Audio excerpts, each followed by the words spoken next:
कुछ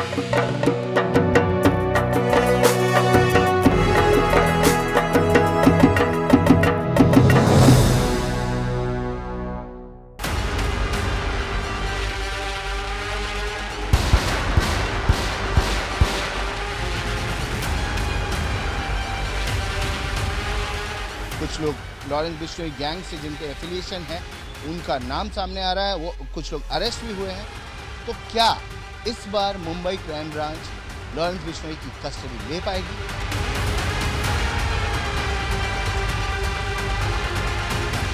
बाबा सिद्दीकी जिसके ऊपर जिन्होंने हमला किया, हत्या हुई है, एक को भी हम नहीं छोड़ेंगे, सभी को फांसी लगाएंगे।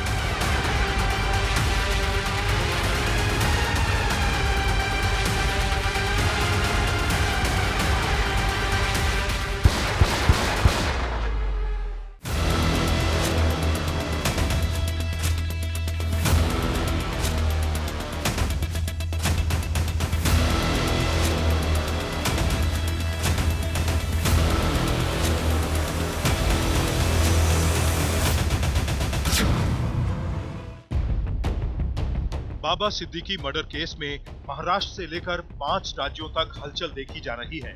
मुंबई पुलिस की 15 टीमें फरार आरोपियों को पकड़ने के लिए जुटी हैं। अभी तक 3 आरोपियों की गिरफ्तारी हुई है, जबकि 3 फरार हैं।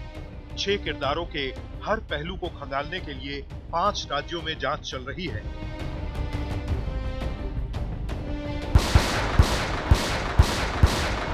मुंबई को दहला देने वाली इस वारदात के किरदार सामने आने लगे हैं। देखिए अब तक की तफ्तीश के बाद जांच कहां तक पहुंची और मर्डर केस में किसका क्या किरदार रहा। माना जा रहा है कि गुजरात की साबरमती जेल में बंद गैंगस्टर लॉरेंस बिश्नोई ने मर्डर की साजिश रची। यूपी के बहराइच के शिव कुमार ने बाबा सिद्दीकी पर गोलियां दागी और बहराइच के ही धर्मपाल और राजेश कश्यप भी वारदात में शामिल थे। वारदात का एक सिरा हरियाणा के कैथल से भी जुड़ रहा है, जहां का गुरमेल बलजीत सिंह भी इस हत्याकांड का एक किरदार है। पंजाब से भी वारदात के तार जुड़ रहे हैं। चौथे आरोपी की पहचान मोहम्मद जसीन अख्तर के रूप में हुई है, जो पंजाब के पटियाला का रहने वाला है, और 5वां संदिग्ध पुणे का प्रवीण लोनकर और 6ठा आरोपी महाराष्ट्र के अकोला का शुभम लोनकर बताया जा रहा है। मुंबई क्राइम ब्रांच ने अभी तक 3 लोगों को गिरफ्तार किया है। उसमें 2 नाम बहुत अहम है, शिव कुमार और दूसरा धर्मराज कश्यप। इन्हीं से एक लिंक मिला है, जो लिंक है जो पुणे तक आ रहा है, और जो यहाँ मैं पुणे में खड़ा हूँ भालेकर बस्ती के नजदीक, जहाँ ये लोनकर डेरी है। क्योंकि इस पूरे मामले में जो अभी तक जो तहकीकात हो रही है, पुणे क्राइम ब्रांच ने और पुणे पुलिस ने भी कल इसमें प्रवीण लोनकर को अरेस्ट किया है और मुंबई क्राइम ब्रांच को उसे सौंप दिया गया है। आज तक को जसीन अख्तर के बारे में बेहद अहम जानकारी मिली है। जसीन के बारे में पंजाब पुलिस का डॉसियर भी आज तक के हाथ लगा है। पंजाब पुलिस ने जसीन अख्तर उर्फ जस्सी उर्फ सिकंदर को 2022 में गिरफ्तार किया था। पंजाब पुलिस के दस्तावेजों के मुताबिक जसीन अख्तर लॉरेंस बिश्नोई गैंग से जुड़ा हुआ है। जसीन अख्तर लॉरेंस बिश्नोई के भाई अनमोल बिश्नोई के सीधे संपर्क में रहता था। जसीन एक ऐप के जरिए अनमोल बिश्नोई से बातचीत करता था। जसीन पुणे के गैंगस्टर सौरभ महाकाल से भी जुड़ा हुआ था। सौरभ महाकाल पुणे का वही गैंगस्टर है जिससे मुंबई पुलिस ने सलमान के पिता सलीम खान को धमकी वाले लेटर के मामले में पूछताछ की थी। जसीन पर पंजाब में मर्डर, हत्या की कोशिश और लूट के कई मामले दर्ज हैं। धीरे धीरे कई खुलासे हो रहे हैं, लेकिन अभी भी कई गुत्थियां सुलझनी बाकी हैं। अप्रैल में सलमान खान के घर शूट आउट करने वाले और बाबा सिद्दीकी पर गोली चलाने वाले चारों अलग अलग आरोपी हैं। चारों का आपस में कोई कनेक्शन भी नहीं है, लेकिन 2 चीजें ऐसी हैं जो इन चारों को एक दूसरे से जोड़ती हैं।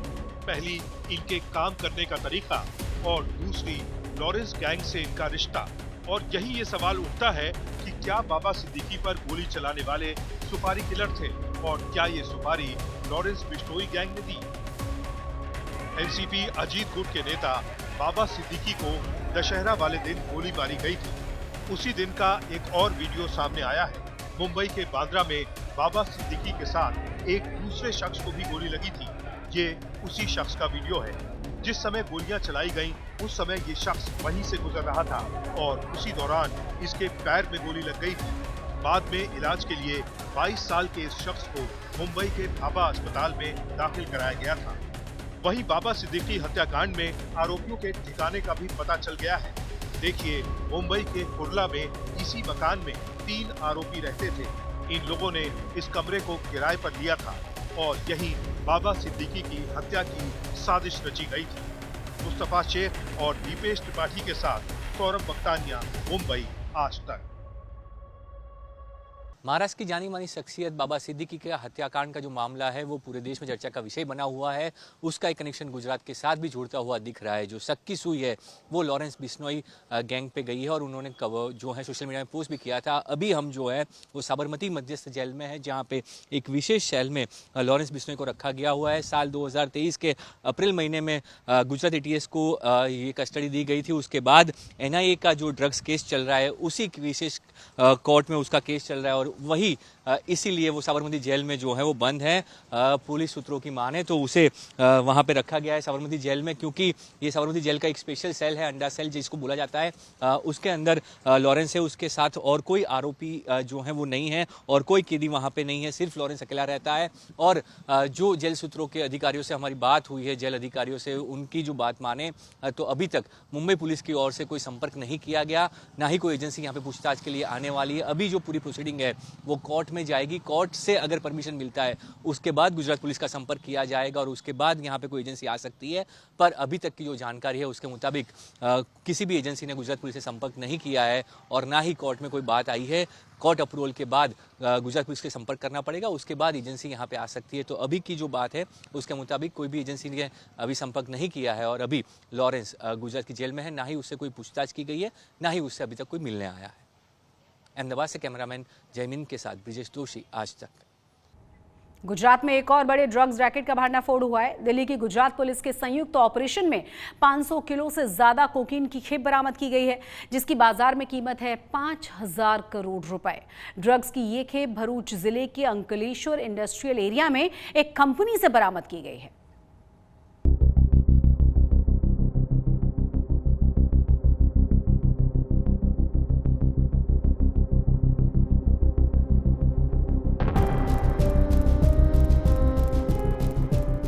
एशिया के सबसे बड़े औद्योगिक क्षेत्र अंकलेश्वर से एक बार फिर ड्रग्स के काले कारोबार का पर्दाफाश हुआ है।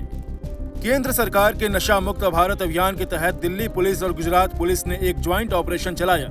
इसके तहत भरूच जिले के अंकलेश्वर में औकार ड्रग्स लिमिटेड नाम की इस कंपनी में रेड की गई तो खुद पुलिस भी हैरान रह गई। इस कंपनी में रेड के दौरान पुलिस ने 518 किलो कोकीन जब्त की।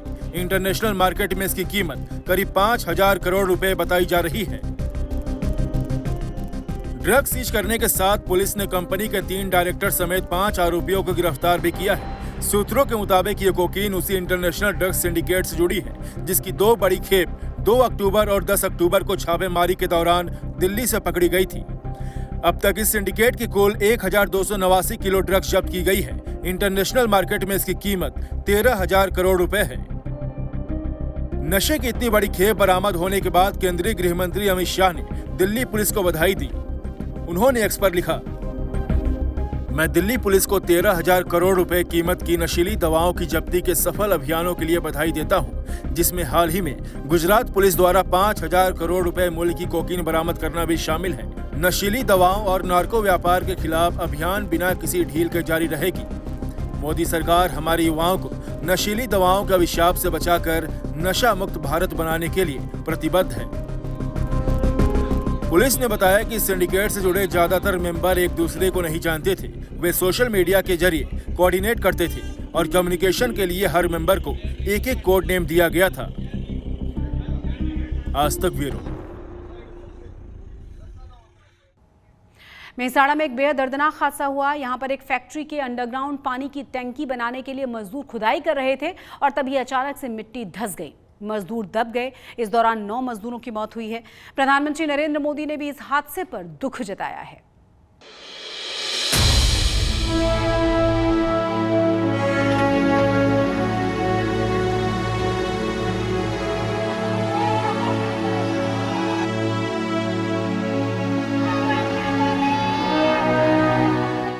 महिलाएं बिलख रही हैं।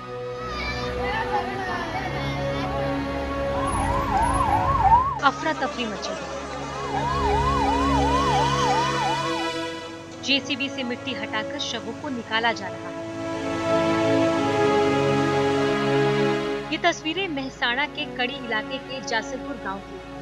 शनिवार को जब पूरा देश दशहरा मना रहा था, तब यहाँ एक निर्माणाधीन स्टील कंपनी में 10 मजदूर 20 फीट गहरे गड्ढे में उतरकर काम कर रहे थे। इसी दौरान मिट्टी की दीवार ढह गई और सभी मजदूर मलबे में दब गए। चीख पुकार सुनकर आसपास के लोग मदद के लिए दौड़े।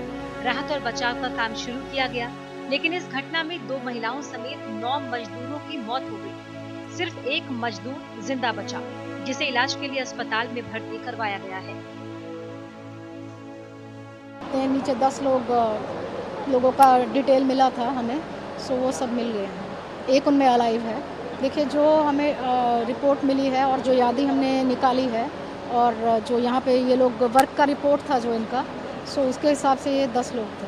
देखिए, ये लोग दीवार की एक न्यू वॉल का कंस्ट्रक्शन हो रहा था और वो दीवार नीचे गिर जाती है टूट के और ये लोग नीचे धंस गए थे।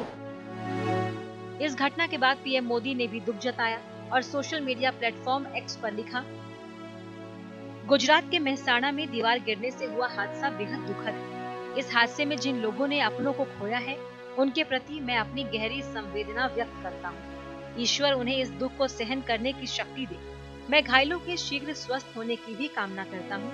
राज्य सरकार की देखरेख में स्थानीय प्रशासन पीड़ितों को हर संभव सहायता प्रदान करने के लिए अथक प्रयास कर रहा है। हादसे का शिकार सभी मजदूर दाहोद और राजस्थान के थे।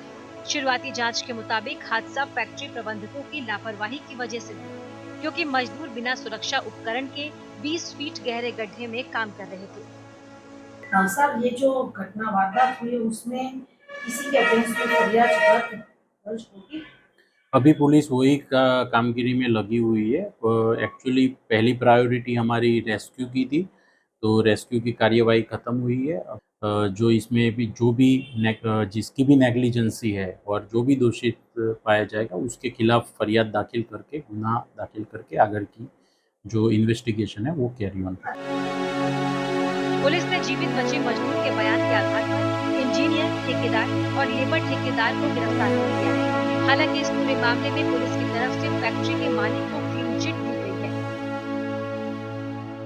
तो कंपनी में जो हादसा हुआ था उसके तहत हमने कड़ी पुलिस में एफआईआर दर्ज किया है, जिसमें आरोपी जो इंजीनियर था प्रवीण परमार, जो कॉन्ट्रैक्टर था जयेश दोस्ती और ठेकेदार जो दिनेश भाई भुरिया, जिन्होंने कुछ भी सेफ्टी के साधन बिना ही जो मजदूर लोग थे उनको फाउंडेशन के लिए 16 फुट गड्ढे में उतारा था, जिसके तहत ये हादसा हुआ था। जो हादसा 12 तारीख को करीबन 12 बजे के आसपास हुआ था, उसके तहत एफआईआर दर्ज करा था और उसके तहत आज हमने आरोपी को अरेस्ट किया है। 9 लोगों की मौत का गुनहगार कौन है? 20 फीट गहरे गड्ढे में काम कर रहे मजदूरों को सुरक्षा उपकरण उपलब्ध क्यों नहीं कराए गए? किसकी लापरवाही से इतना बड़ा हादसा हुआ? फिलहाल पुलिस इसकी जांच में जुटी है। मेहसाणा से कामिनी आचार्य और ब्रिजेश जोशी के साथ आज तक ब्यूरो। आमतौर पर रावण का दहन दशहरे के दिन किया जाता है, लेकिन गुजरात के नर्मदा में काछिया समाज की एक अनोखी परंपरा है। यहाँ दशहरे के बाद पूरे शहर में रावण की नगर यात्रा निकाली जाती है। उसके बाद दिन में ही रावण का दहन किया जाता है। आमतौर पे रावण का दहन दशहरा को होता है, लेकिन नर्मदा के राष्ट्रीय ग्राम में काछिया समाज के द्वारा जो रावण की नगर यात्रा निकाली जाती है और उसके बाद से उसका दहन किया जाता है। आप तस्वीरों में देख पा रहे हैं कि यहाँ पे लोग जो है क्या कहते हैं, आप लोग रावण का दहन नहीं करते, नगर यात्रा क्यों निकालते हैं? जय माता दी। श्री संस्कार युवक मंडल राज पीपला काछियावाड़ आयोजित हर साल हम रावण की यात्रा निकालते थे और ये यात्रा जो है वो दशहरा के दिन सब निकलते हैं। लेकिन हमारे यहाँ परंपरा ऐसी है कि जो रावण ब्राह्मण था, तो ब्राह्मण को जो रात के समय में उसकी दफन विधि या जलाया नहीं जा सकता है, तो उसी तरह से हम हिंदू शास्त्रों के अनुसार, हिंदू शास्त्रों में ऐसा कहा जाता है कि जो भी आदमी जो स्वर्गवास पाता है या ऐसा होता है, तो हम उसको अगले दिन उसकी वो निकालते हैं। नगर यात्रा क्यों निकालते हैं कि क्या लोग जाने रावण के बारे में? नगर यात्रा आप जो निकालते हैं तो क्या क्या करते हैं? जो रावण के अंदर जो बुराइयां थी, जो असत्य था उसके अंदर, तो असत्य को सत्य के अंदर जो पराजित किया था भगवान श्री राम ने, तो उसी की तरह हम उसको यहाँ पूरे राजपीपला शहर के अंदर हम उसकी यात्रा निकालते हैं और हम सबको बताना चाहते हैं कि अपने अंदर जो बुराइयां है वो बुराइयों को भी हम दशहरा के दिन हम भी ऐसे ही नष्ट करते हैं।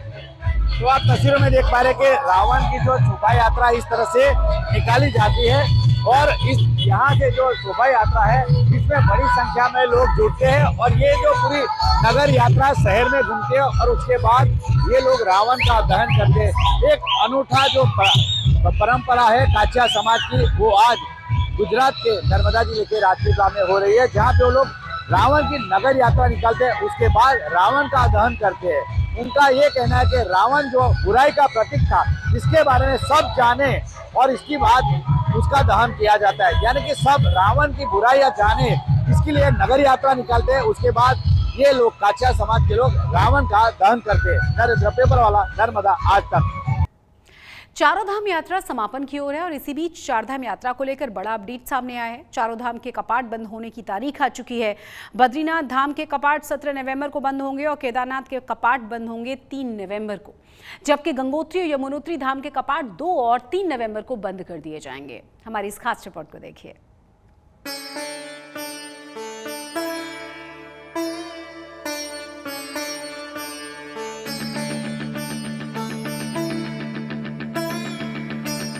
उत्तराखंड के चारधाम का समापन अब करीब आ रहा है, क्योंकि शीतकाल के लिए चारों धामों के कपाट बंद करने की तारीखें घोषित हो चुकी हैं। इस बार चारों धाम जाने वाले श्रद्धालुओं की संख्या ने रिकॉर्ड बनाया है। बड़ी संख्या में श्रद्धालु चारों धामों में दर्शन के लिए जुट रहे हैं। हालांकि भीड़ के चलते कई श्रद्धालुओं को आधे रास्ते लौटना पड़ा था। ऐसे में अगर वो चारों धाम के दर्शन करना चाहते हैं तो ये जान ले कि चारों धाम के कपाट जल्द बंद होने वाले हैं। इस कड़ी में बद्रीनाथ धाम के कपाट 17 नवंबर 2024 रात्रि 9:07 पर बंद होंगे। केदारनाथ धाम के कपाट 3 नवंबर सुबह 8:30 बजे बंद होंगे। गंगोत्री धाम के कपाट 2 नवंबर को अभिजीत मुहूर्त पर सुबह 12:14 पर बंद कर दिए जाएंगे। तो वहीं यमुनोत्री धाम के कपाट 3 नवंबर को बंद किए जाएंगे। दिवाली और भाई दूज का त्योहार आने के बाद आमतौर पर ठंड बढ़ जाती है। ऐसे में चारों धामों के ऊंचाई पर होने की वजह से यहाँ ठंड और भी चरम सीमा पर रहती है। इन सभी धामों तक पहुँचने का रास्ता भी काफी कठिन है, जहाँ पहुँचना ठंड के समय और भी ज्यादा मुश्किल हो जाता है। जैसे जैसे आप ऊंचाई पर पहुँचते हैं, उतनी ही ठंड की वजह से उतनी ही सांस लेने में दिक्कतें होने लगती हैं। वहीं सुविधाएं ना मिलने की वजह से लोगों को मदद मिलने में भी परेशानी होती है। ठंड के समय इन जगहों पर भारी बर्फबारी भी रहती है, इसलिए इस समय पट यानी कपाट बंद कर दिए जाते हैं। इस दौरान चार धामों के मुख्य मंदिरों के भक्तों का आना बंद हो जाता है, लेकिन इन धामों से जुड़ी आस्था और श्रद्धा कभी कम नहीं होती। भक्त शीतकाल में धामों के देवी देवताओं के शीतकालीन निवास स्थानों पर जाकर पूजन करते हैं। बद्रीनाथ के कमल नयन सिलौड़ी और उत्तरकाशी से ओमकार बहुगुणा के साथ ब्यूरो रिपोर्ट। आज तक गुजरात में आज के लिए बस इतना ही, लेकिन देश और दुनिया की तमाम बड़ी और अहम खबरों के लिए आप देखते रहिए आज तक।